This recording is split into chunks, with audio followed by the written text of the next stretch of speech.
안녕하세요. 인포마켓의 강용훈 대표입니다. 오늘은 2차 전지 글로벌 시장 전망하고요.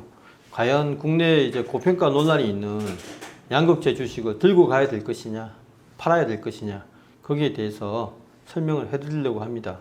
첫 번째가요, 글로벌 전기차 시장 규모를 먼저 알아봐야 되겠죠.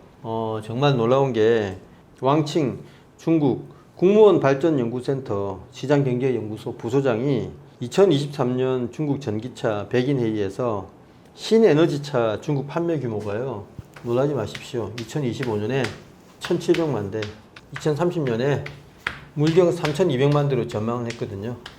이게 무슨 소리냐. 지난해 중국 자동차 신차 판매 대수가 2,500만 대밖에 안 돼요.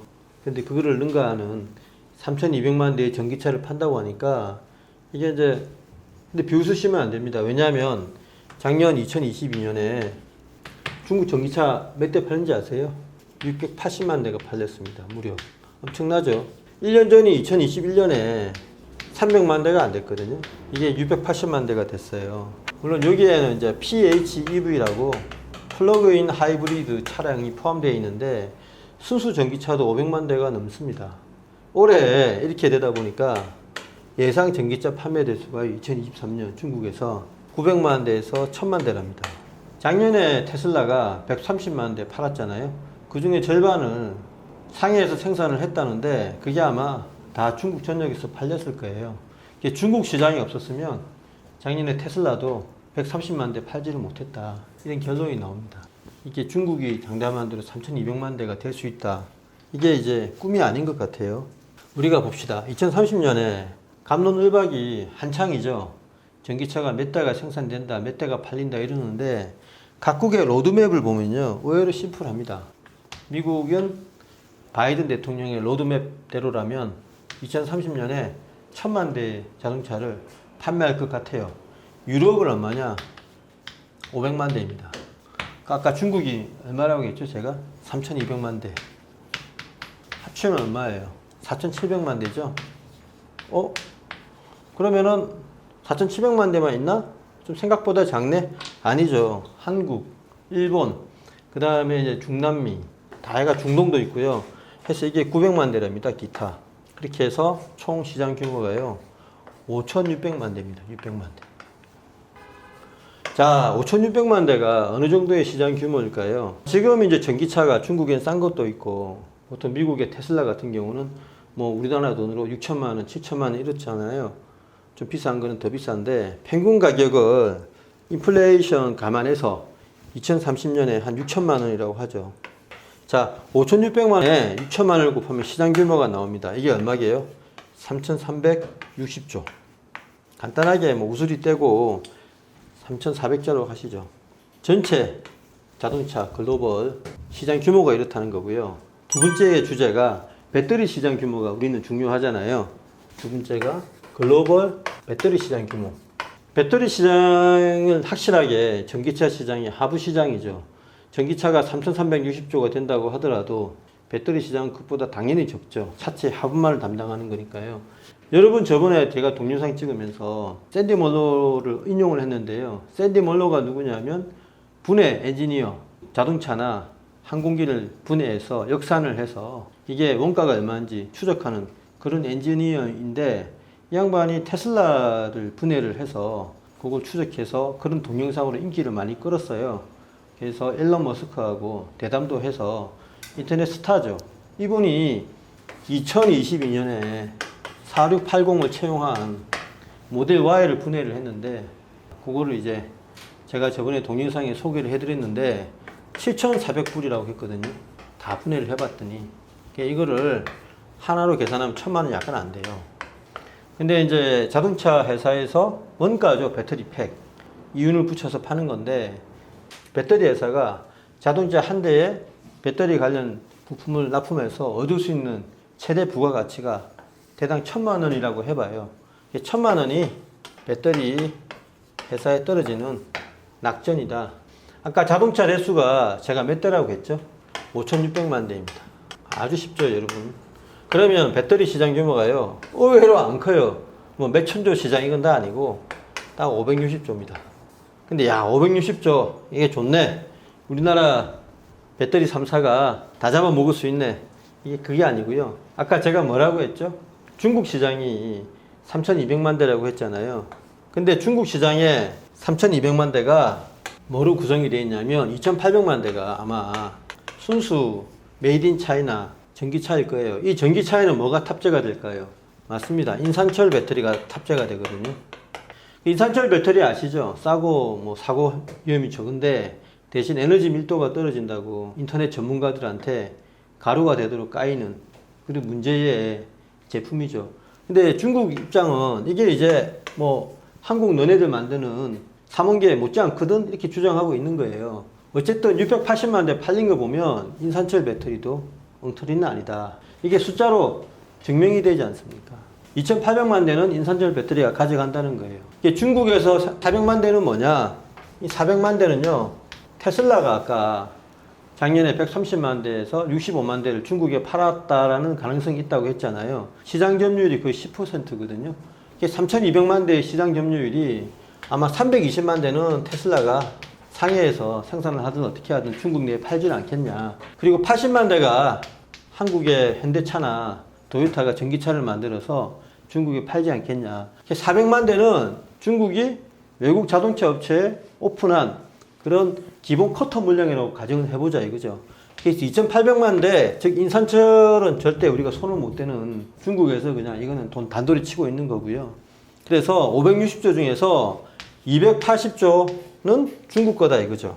근데 여기에 280조는 중국 외의 시장 거니까 우리가 손을 댈 수 있다 이거죠. 이게 우리가 손댈 수 있는 시장은요, 요거예요. 이게 야 500조 1000조 하더니 다 뻥이었냐? 예, 뻥 맞습니다. 280조가 우리가 손을 댈 수 있는 배터리 시장이란 말이에요. 이게 만약 마진율이 뭐 10% 20% 가면 이거 엄청나죠. 10%만 해도 28조나 영업이익이 나는 더 들 수 있는데요. 근데 그렇지 않고요. 마진율 보면 한 5% 정도 되거든요. 양극재 같은 경우에. 글로벌 배터리 시장은 우리가 손댈 수 있는 건 280조다. 이게 결론이 되겠습니다.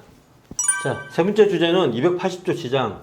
누가 나눠 먹나 이거죠. 한국에도 뭐 배터리 업체가 종류별로 다양하게 있고요. 일본도 있고 중국도 있는데 이 280조 시장, 중국 외의 시장을 말하는 거예요. 과연 이게 전체적으로 우리께 되느냐? 그건 아니고요. 작년에 보니까 중국 외의 시장에서 각국 배터리 업체의 시장 점유율을 봤거든요. 1위는 당연히 LG 에너지 솔루션이겠죠. 중국 밖의 시장에서는 LG 에너지 솔루션이 절대적인 강자입니다. 근데 의외로 우리나라 3사 있잖아요. LG, 삼성, SK. 이 3사의 시장 점유율 합이 얼마인지 아세요? 57.1%밖에 안 됩니다. 거의 다 먹을 줄 알았는데 57.1%고요. 그럼 나머지는 누가 가져갔냐, 얄밉게. 그게 바로 이제 CATL. 이게 이제 영어로는 CATL인데 닝더 스다이 이래가지고 스다이가 시대라는 뜻이더라고요. 세계 최대의 시총으로는 배터리 제조업체죠. CATL이 의외로 20% 정도의 시장 점유율을 차지하고 있더라는 거죠. 어디서요? 중국 외의 시장에서. 그 다음에 또 한 회사가 전통의 강자인 일본의 파나소닉. 여기도 15%를 가지고 있더라는 거예요. 기타 다 하니까 실제 우리 목숨이 57.1%밖에 안 되더라는 거예요. 자, 그럼 280조를 57.1% 곱해봅시다. 퍼센트 하니까 대략 160조 정도 나와요. 한 회사가 매출이 160조를 한다더니 뻥이었냐?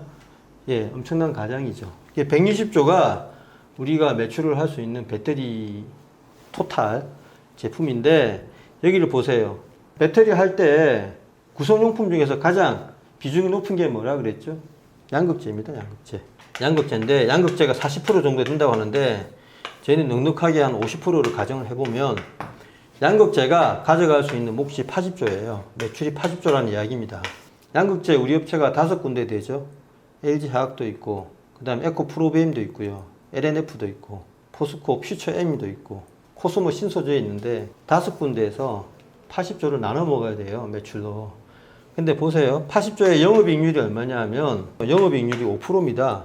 그러면요. 여기서 0.05를 곱해보면 우리나라 양극재 업체가 모두 가져갈 수 있는 이익이 나오잖아요. 4조입니다. 4조.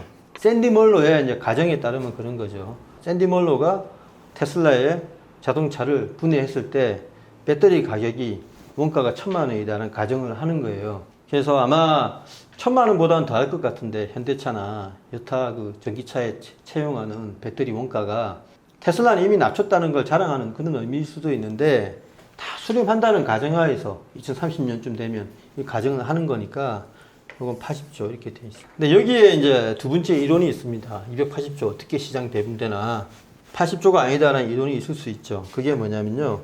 LNF 있잖아요. LNF. LNF가 저번에 테슬라한테 납품을 할 때 5.8만 톤을 납품했단 말이에요. 그때 가격이 얼마냐면 3조 8천억이에요. 그럼 1만 톤당 가격은 얼마냐? 역산을 해서 제가 계산해 봤더니 6,550억입니다. 양극재. LNF가 조금 기술력이 앞서 있다고 해도 그 다음에 에코프로비엠 기술력 차이가 거의 없다고 하면 1만 톤당 6,550억에 이 가격 설정은 그냥 평균적으로 쓸 수 있을 것 같아요. 그래서 아까 저희가 이제 자동차 대수로 이야기를 했잖아요. 자동차가 5,600만 대라고 했죠. 여기서 2,800만 대는 중국에서 가져가고 2,800만 대 가지고 저희가 싸우는데 제가 아까 시장 점유율이 몇 프로라고 했죠? 57.1% 곱하면 몇 대가 우리가 가져올 수 있냐 하면 1,599만 대입니다. 이 1,599만 대를 생산하기 위한 양극재 필요량이 얼마냐면요. 이것도 계산을 해보면 나오는데 대략 1,200 기가와트시에 해당합니다. 양극재 양이 얼마 필요하냐면 175만 톤이에요. 그래서 175만 톤을 6,550을 곱하면요. 114조가 나옵니다. 이게 뭐냐면 다른 방식으로 계산을 해본 거예요. 아까 양극재가 제가 그 한 80조 정도 된다고 했잖아요. 다른 방식으로 하면 114조인데 이 차이는 뭐 때문에 생긴 거냐? 아까 샌디 몰러가 분해할 때 그 4680을 탑재한 테슬라 Y 모델이 그 안에 들어간 게 3원계 하이메탈 3원계 양극재가 아니었다는 거죠. 좀 저가의 양극재일 가능성이 많다. 그러면 이게 설명이 되거든요. 요거는 좀 더 높은 가격, 단가가 높은 거고요. 아까는 저가이고. 그래서 진실은 80조에서 114조 사이라는 겁니다.